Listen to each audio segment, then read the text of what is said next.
دیکھو میرے بھائیوں، دوستوں، بزرگوں، آج ایک خاص عنوان پر ہم لوگ یہاں پر بات کر رہے ہیں کہ مسلمان کے عیب تلاش کرنا یہ زیادہ اچھا عمل ہے یا مسلمان کے عیب کو چھپانا؟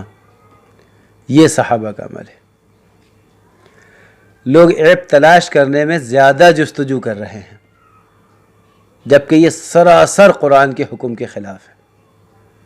قرآن میں حکم دیا ہے وَلَا تَجَسَّسُوا، کسی کے متعلق تجسس نہ کرو، کسی کی ٹوہ میں نہ لگو، کسی کی عیب تلاش کرنے میں نہ لگو، کسی کی برائیاں اور کسی کے عیب کو تلاش کرنے کی کوششوں میں نہ لگو۔ یہ ایک مستقل معمول ہے کچھ لوگوں کا۔ کچھ تو ایسا لگتا ہے جیسے اس کام ہی کے لیے معمور ہوئے ہوں، طے ہوئے ہوں، عیب تلاش کرنا، برائیاں تلاش کرنا اور ان کے کیڑے نکالنا کسی کے اندر سے۔ جیسے ایک مثال دیا کرتے تھے بڑے حضرت جی رحمۃ اللہ علیہ کہ تم اپنے اندر بکری کی صفت پیدا کرو۔ بڑی پیاری مثال تھی، بکری کی صفت، کہ بکری کی صفت ہوتی ہے اسے کسی باغیچے میں چھوڑو تو وہاں سے کیا چنتی ہے؟ اچھے اچھے پتے، اچھی اچھی کوپلیں اور اچھائیاں اس میں سے نکال لیتی ہے، اور اگر خراب ہے، کانٹے ہیں، جھاڑیاں ہیں تو ان کو ترک کر دیتی ہے، چھوڑ دیتی ہے۔ وہ اچھے اچھی کوپلیں کھانا، اچھے اچھے اس میں سے پتے نکال لینا، چن لینا، چھانٹ لینا، یہ ایک صفت ہوتی ہے۔ کہ اس مثال دیا کرتے تھے، مومن کی مثال اس بکری کے مانند ہے جو اچھائیوں کو اخذ کرتی ہے۔ وہ بکری خوبیاں لینا، اچھائیاں لینا اور برائیوں کو چھوڑ دینا۔ کہا برائی لینے کی صفت تو ایک اس خنزیر کی طرح ہے، جس کو کہتے ہیں نا سور، اس کی طرح ہیں۔ وہ کتنے ہی اچھے باغیچے میں کیوں نہ ہو، وہ وہاں پر پاخانہ ہی ڈھونڈتا ہے، گوئی ڈھونڈتا ہے۔ کتنے بڑے بزرگ اللہ والے کو دیکھ لو، کسی مدرسے میں کتابیں جمی ہوئی دیکھ لو تو کیا کہیں گے؟ دکھاوا ہو رہا ہے، یہ ہو رہا ہے، یہ تو بہت بڑے حضرت بنے ہوئے ہیں، یہ تھوڑی ہیں، ان میں کوئی کیڑا بینو، ان میں کوئی برا، وہ تو معلوم ہے تھا، سب ٹھیک تھا لیکن ذرا یوں تھے۔ کیوں بھائی؟ ذرا ان میں یہ بات تھی۔ یہ باتیں، یہ عیب تلاش کرنے کی بات ہے۔ صحابہ اس سے پاک تھے۔ جو عیب تلاش کرنے کی محنتوں میں لگے ہوئے ہیں وہ قطعاً صحابہ کی محنت پر نہیں ہیں، وہ صحابہ کی محنت پر نہیں ہو سکتے۔ وہ بدترین محنت میں لگے ہوئے ہیں، صحابہ کی محنت میں نہیں ہیں۔ وہ تجسس میں پڑے ہوئے ہیں، مسلمان اور مومنین کی محنت پر نہیں ہیں، کیونکہ وہ اب تو عیب تلاش کرنے میں لگ گئے ہیں۔ یہ روایتیں رکھی ہیں سامنے، عیب چھپانے کی، عیب کو ڈھانکنے کی، اور عیبوں کو کیا ان کے اوپر پردہ پوشی کرنے کی۔ کہ پردہ داری نہیں کرتے تھے، پردہ پوشی کرتے تھے۔ بڑی عجیب عجیب روایتیں، اللہ اکبر۔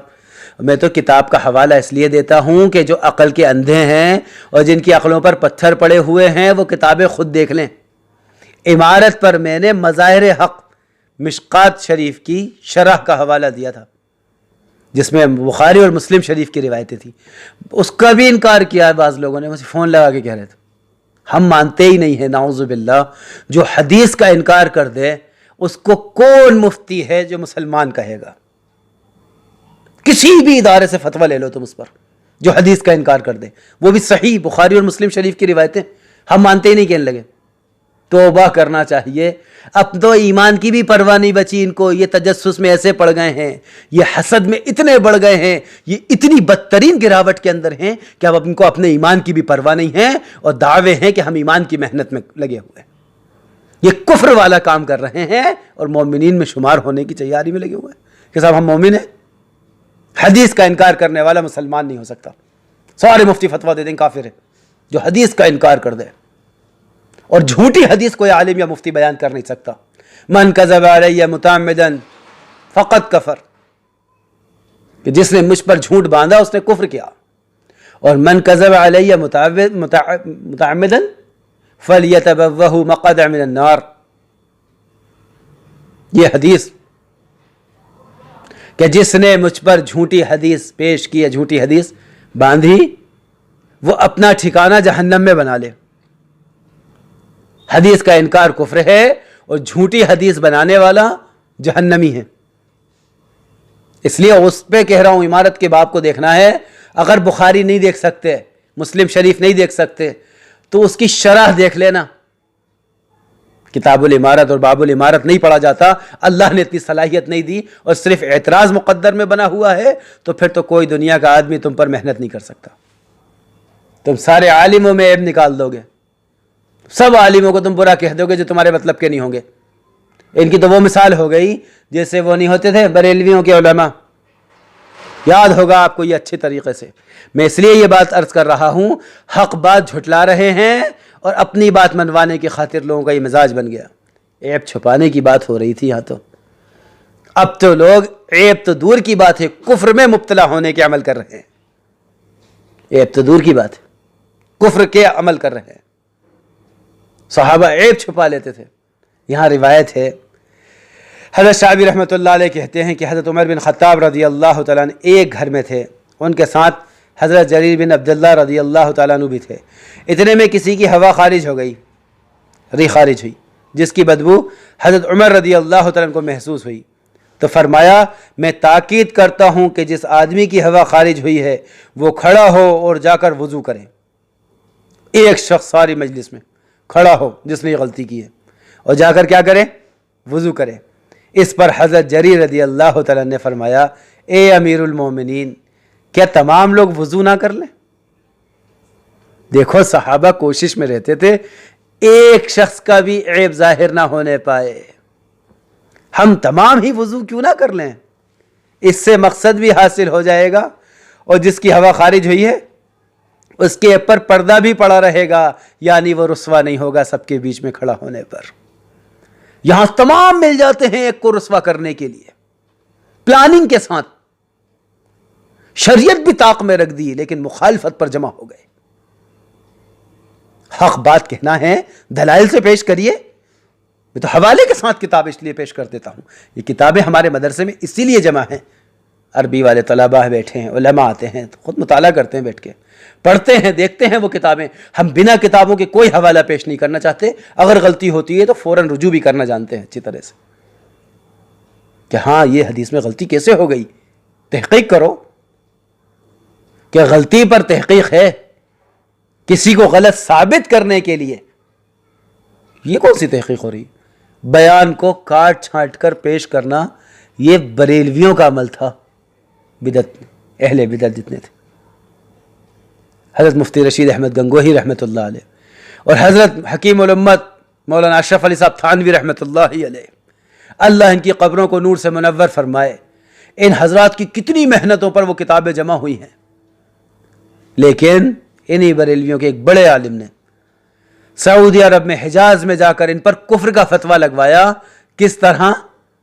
ان کی عبارتیں کتاب کی لے کر چھانٹ چھانٹ کر پیش کی, آدھی ادھوری. کہا دیکھو انہوں نے یہ کہہ دیا, اللہ کے رسول کی شان میں گستاخی کی, یہ مسئلہ کفریہ بیان کیا, یہ عقیدہ خراب بیان کیا, یہ اور یہ ساری غلط غلط باتیں لے کر حجاز مقدس پہنچ گئے, اور حرمین شریفین سے فتویٰ جاری کرایا کفر کا. کس پر؟ علماء دیوبند. کفر کا فتویٰ دلوایا ان پر. اور جب ان حضرات کو پتہ چلا, یہ ساری کتابیں لے کر پہنچے ہیں اور کتابوں کی تحقیق کرائی ہے.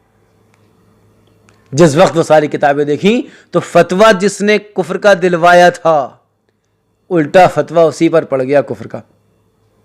کیونکہ حدیث میں ہے, ایک مومن اگر مسلمان ہے اور اس پہ کسی نے کفر کا فتویٰ لگایا غلط, اور اس میں کفر نہیں پایا گیا, تو فتویٰ دینے والے اور کافر کہنے والے کی طرف وہ کفر لوٹ کر واپس آئے گا. یہ ہے وہ کفر جو لوٹتا ہے, کہ کسی مومن کو کافر ثابت کرنا. ہمارے ہاں تو تعویلات ہیں, تعویلات ہیں, میں بار بار کہتا ہوں ہمارے ہاں تعویلات ہیں. تعویل کرو, تعویل کرو. تحقیق تو فاسق کی ہوگی, کہ جھوٹا شخص, فاسق شخص اگر غلط بات لائے تو اس کی تحقیق ہوتی ہے. مومن کا کوئی عمل ہو جائے تو اس پر تعویل ہوتی ہے. یہاں کیا کیا کہ چلو سب مل کر وضو کر لیں, اس سے مقصد بھی حاصل ہو جائے گا, اور جس کی ری خارج ہوئی ہے اس کے پردہ پوشی ہو جائے گی. حضرت عمر رضی اللہ تعالی نے فرمایا, اللہ آپ پر رحم فرمائے اے جریر, آپ جاہلیت میں بھی بہت اچھے سردار تھے اور اسلام میں بھی بہت اچھے سردار ہیں. پردہ پوشی کی کیسی اچھی ترکیب آپ نے بتائی ہے. چلو ہم سب وضو کر لیتے ہیں. کسی ایک کا عیب ظاہر نہ کرتے ہوئے سب نے وضو کیا اور تعویل کی تاکہ اس کے عیب پر پردہ پڑا رہے۔ اس لیے میرے محترم بھائیوں دوستوں، آپ ماشاءاللہ پڑھتے ہیں، پڑھاتے ہیں بھی ہیں، اور جو سن رہے ہیں، جن تک آپ بات پہنچاتے ہیں یہاں سے اور لوگوں کو سمجھاتے ہیں، اللہ کا واسطہ دے کر کہہ رہا ہوں، کفریہ عمل سے تو توبہ کر لیں۔ کسی ایک حدیث کا بھی انکار کسی مسلمان سے ثابت نہیں ہو سکتا کہ کوئی مسلمان کسی حدیث کا انکار کر دے۔ اب تو کہہ رہے ہیں ہم یہ دلیل نہیں مانتے، ہم قبول ہی نہیں کرتے، مطلب ایک ضد ہے۔ یہ تو ابلیس پنے کی حرکت ہے کہ میں قبول ہی نہیں کروں گا، اللہ تعالیٰ حکم دے رہا سجدہ کرو، وہ کہہ رہے ہیں میں سجدہ نہیں کروں گا کیونکہ میں بڑا، میں زیادہ جاننے والا۔ اب یہ ہو گئے لوگوں کا، اور علماء پر لان تان، اور ان کے اوپر ایسے بہتان، اور میاں 4 کتابیں کیا پڑھ لی ہیں، اور اب تو یہ ہمیں سمجھانے آ گئے نئے، اور ہم تو زیادہ جاننے والے اور زیادہ سمجھدار۔ دلیل نیا دے یا پرانا دے، چھوٹا عالم دے یا بڑا عالم دے، دلیل ہوتی ہے، اگر صحیح ہے تو قبول کی جائے، اور حدیث کی دلیل اس پر تو کوئی انگلی نہیں اٹھا سکتا۔ اس لیے میرے عزیز دوستوں، یہ بیانات کا توڑ مروڑ کر پیش کرنا، جھوٹی باتیں ثابت کرنا کہ فلاں صاحب دیکھو بیان میں غلط بیانی کر رہے ہیں۔ میں ایک بات کہوں، میں بھی ایک صاحب ایک بیان لائے میرے پاس، سنایا حضرت جی مولانا سعد صاحب پر اعتراضات کیے لوگوں نے، ان کے بیانات غلط ہوتے ہیں، اور ایک صاحب اس میں اللہ اکبر بڑا تعجب ہوتا ہے۔ ایک مولوی صاحب کہہ رہے تھے مجھ سے، دیکھو مولانا صاحب نے غلط بیانی کی ہے۔ میں نے کہا اچھا مجھے بتاؤ آپ نے پورا بیان سنا تھا؟ کہ نہیں مجھے تو یہ صاحب نے ایک آڈیو بھیجی ہے جس میں چھوٹی کلپ ہوتی نا، کاٹ چھاٹ کے یہ چال بازیاں کر کے۔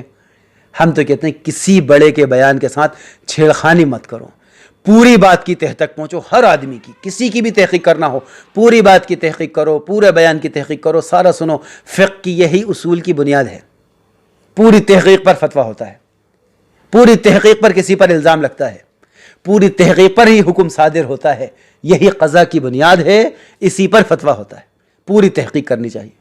آدھا بیان کوئی کسی کا لا دے کاٹ چھانٹ کر، تو اس پر تو دارالعلوم دیوبند کے مشائخ پر کفر کا فتویٰ لگا دیا تھا، جھوٹ اور مکاری اور فریبی پر، وہ بھی بریلویوں نے۔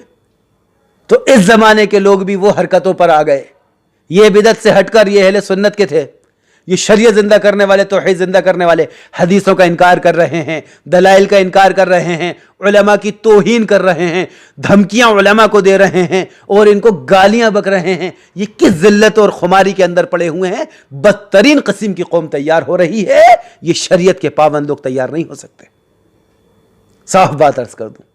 اس لیے تحقیق کا مادہ پیدا کرو، تحقیق کرو اور تعویل میں فرق سمجھو۔ مومن کے عیب چھپانے کے لیے تعویل کی جاتی ہے، پوری حدیث حیات الصحابہ میں بھی ہیں، بخاری شریف میں واقعات موجود ہیں، آپ صحابہ کے کئی عمل دیکھ سکتے ہیں۔ آپ صلی اللہ علیہ وسلم نے حکم فرمایا اور قرآن میں حکم دیا ہے وَلَا تَجَسَّسُوا، تجسس مت کرو، ٹہمے مت لگو، کسی کے بھی عیب ڈھونڈ سکتے ہو تم، کوئی پارسا نہیں ہو سکتا، کوئی دودھ کا دھلا نہیں ہے، سب کے عیب ہم معلوم ہیں، سب کے سامنے کھلے ہوئے ہیں، کون کتنا پاکیزہ ہے سب جانتے ہیں۔ ہم بھی پوری سال نظام الدین میں دہلی مرکز میں 1 سال تک رہا ہوں میں، اور یہ بس بڑے مشائخ اور اکابروں کی خدمت کی ہے، خود صاف کہوں سب کے حالت دیکھے میں نے۔ ہمارے یہاں عیب ظاہر کرنا نہیں ہے، تعویل کرنا ہے۔ مومن پر تعویل ہے، فاسق کوئی خبر لائے تو تحقیق کی جاتی ہے۔ عجیب بےہودہ کی باتیں کرنے لگے ہیں، عجیب بےہودہ اعتراضات کرنے لگے ہیں۔ اللہ شریعت پر عمل کرنے کی توفیق عطا فرمائے۔ اور ابھی بھی کہتا ہوں آخری بات، اس بات پر توبہ کریں، صحیح حدیث کے انکار نہ کریں۔ اگر سمجھ میں نہ آئے تو علماء سے تحقیق کر لیں، علماء سے جڑنا یہ حق پرستی کی علامت ہے۔ ہم نے اپنے بزرگوں سے ہی سنا ہے، ہوں یا نہ ہوں مرکز میں اس وقت، لیکن ہیں ہمارے بڑے، ہم کسی کی تحقیر یا کسی کی تذلیل گوارا نہیں کرتے۔ علماء ہمارے سروں کے تاج ہیں، مخالفت کسی کی نہ کرو۔ تحقیق کر رہے ہو تو تحقیق کرو صحیح۔ انہوں نے مثال دی تھی، جو علماء سے کاٹتے ہیں وہ باطل فرقے کے لوگ ہوتے ہیں، جو علماء کی توہین کرتے ہیں باطل فرقے کے لوگ ہوتے ہیں، جو علماء کی تذلیل کرتے ہیں وہ ہلاک ہونے والے لوگ ہوتے ہیں۔ کیا کر رہے ہیں لوگ؟ ہم تو تعجب میں ہیں۔ میں تو کسی کے اعتراض کا جواب ہی نہیں دے رہا، تو میں اعتراض کر رہے ہیں، میں ساری دلیل دیتا ہوں بیٹھ کے، کتاب کا حوالہ، حیات الصحابہ سے اگر کوئی واقعہ بیان کرتا ہوں تو حیات الصحابہ، اس دن مظاہر حق تھی، ہم نے صفحہ نمبر تک گنوایا ہے، اعتراض کرنے والے اس کا بھی انکار کر گئے، اللہ ہم سب کی ایمان کی حفاظت کرے. بات خوب سمجھ لیں کان کھول کر, تحقیق کرو, کتابوں کے حوالے بھی ہیں ان کی بھی تحقیق کرو. میں بھی ایک طالب علم دین کا ہوں, مرتے دم تک طالب علم رہوں گا, اس لیے کوئی چوک ہوتی ہے آپس میں تحقیق کیا کرو, علماء ایک دوسرے کو بتا سکتے ہیں. لیکن جاہلوں کا کام تو اعتراض کا ہے. اللہ ہمارے ایسے برے اعتراضات کرنے والوں سے اس پوری امت کی حفاظت فرمائے. امت کا بٹوارہ اور جو کفر کی طرف امت جا رہی ہے, اللہ اس امت کی حفاظت فرمائے. تحقیق کرو, صحیح کرو, مومن کے عیبوں پر تعویل کرو, کاٹ چھانٹ کر جھوٹی سچی لگا کر الٹے سیدھے فتوے صادر کرانے کی کوشش نہ کرو. اللہ رب العزت ہمیں صحیح سمجھ نصیب فرمائے, صحیح تحقیق کا جذبہ عطا فرمائے. جو علم 6 صفات میں بیان کیا نا, تحقیق کا جذبہ پیدا ہونا, اللہ ہمیں صحیح صفتوں پر عمل کرنے کی توفیق عطا فرمائے. وآخر دعوانا الحمد للہ رب العالمین. السلام علیکم ورحمۃ اللہ وبرکاتہ.